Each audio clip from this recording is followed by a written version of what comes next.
Assalamualaikum warahmatullahi wabarakatuh. Good morning, Mr. Andre and my friends. I'm Shiva Sonia from class B. So, Mr. Andre and my friends, in this video I will presentation about the complex art of teaching. Hopefully, it will help to increase our knowledge about classroom management strategies. And then for information, I will present the important parts of the material and will explain the material according to my understanding. Okay? If you want to read the material in more detail, you can open the chapter report that I have shared. First, a teaching experience is satisfying or frustrating. Some teachers organize smoothly operating classrooms where students cooperatively and efficiently go about the business of learning with relatively little disruption. Whether our teaching experience is fulfilling or characterized by a frustrating struggle to get students to work together depends largely on our classroom management strategies and how we implement them.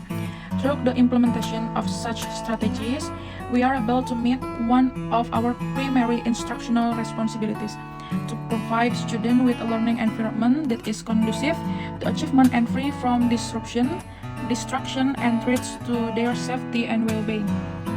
Oke, jadi di poin ini, authors bertanya kepada kita sebagai pembaca, bagaimana pengalaman mengajar kita memuaskan atau ditandai dengan beberapa masalah yang membuat kita frustasi. Beberapa guru mengatur ruang kelas berjalan dengan lancar, di mana siswanya bisa kooperatif atau bekerja sama. Tetapi ada juga yang menjalankan tugas pembelajaran dengan sedikit gangguan. Nah, untuk menghindari hal-hal tersebut, tergantung terhadap strategi pengelolaan kelas dan cara kita menerapkannya. Jadi, melalui penerapan strategi tersebut, kita bisa memenuhi salah satu tanggung jawab pengajaran utama kita. Salah satunya menyediakan lingkungan belajar bagi siswa yang kondusif, kemudian mengurangi gangguan, ancaman, dan kita bisa meningkatkan kesejahteraan mereka. Oke, next, teaching cycles. Mohon maaf ada typo. Before explaining classroom management strategies for gaining and maintaining student cooperation and effectively confronting discipline problems, briefly examine your role as a teacher. Classroom teaching is not brain surgery, teaching is far more complex. Dalam buku tersebut ada salah satu contoh sederhana, case di nomor 1.1.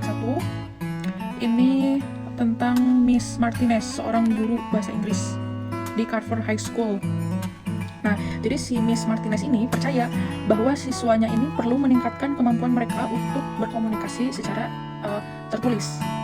Nah, setelah ada case tersebut, setelah ada kasus tersebut, si Miss Martinez ini pasti kan menentukan tujuan pembelajaran ya. Nah, untuk mencapai tujuan tersebut, pasti dia merancang kegiatan pembelajaran dan kemudian mempersiapkannya. Oke, istilah aktivitas belajar mengacu pada apa yang direncanakan guru untuk dialami siswa agar membantu mereka mencapai tujuan pembelajaran. Terakhir, si ibu guru ini harus mengevaluasi seberapa sukses siswanya mencapai tujuan tersebut. Gitu ya. Nah, ada beberapa rancangan ya, ada 6 tahapan di sini yang dirujuk dalam buku ini sebagai siklus pengajaran. Yang pertama, menentukan kebutuhan siswa, menentukan tujuan pembelajaran, merancang kegiatan pembelajaran, mempersiapkannya, melaksanakan, dan menentukan seberapa baik siswa telah mencapai tujuan pembelajaran tersebut. Oke, selanjutnya, allocated time and transition time. The third stage of the teaching cycle requires that we design and plan the learning activities of our student, but the time allocated cannot take up the entire school period. On the day when we do learning activities, our time should also be divided into other things such as get students together, give reading assignment. The time intervals to take care of such tasks before and after scheduled learning activities. Student behaviors. Fear of disruptive behaviors is a major source of teacher stress. Teachers who have poor classroom control and discipline problems are teachers whose students exhibit high levels of disruptive behavior. We have little choice but to deal with student distraction in one way or the other. We are also responsible for establishing and organizing learning activities. Social behavior that is cooperative is the main reason for implementing classroom management strategies. Developing strategies to steer students toward pro-social behavior while working on assignment and engaging and staying away from antisocial activities and disruptive behavior are the main focus of the rest of this text. Nah, bagian ini membahas mengenai ketakutan terhadap perilaku yang mengganggu merupakan sumber utama stres guru. Jadi guru yang dianggap oleh atasannya yang memiliki masalah pengendalian kelas dan disiplin yang buruk adalah guru yang siswanya menunjukkan tingkat perilaku mengganggu yang tinggi. Nah, sedangkan kita tidak punya banyak pilihan ya. Kita tidak punya banyak pilihan untuk menanggulangi hal itu. Okay. Taking charge in our classroom.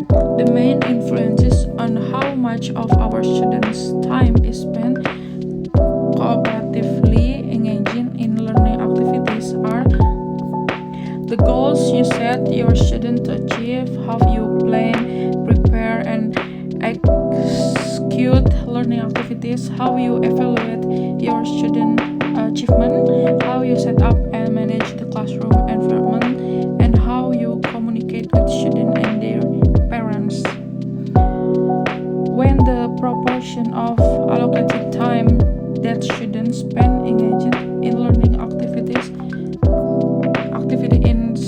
increase, students' achievement of learning goals increases. Conclusion: this chapter discusses the importance of student cooperation and engagement in creating a classroom environment conducive to learning. And then authors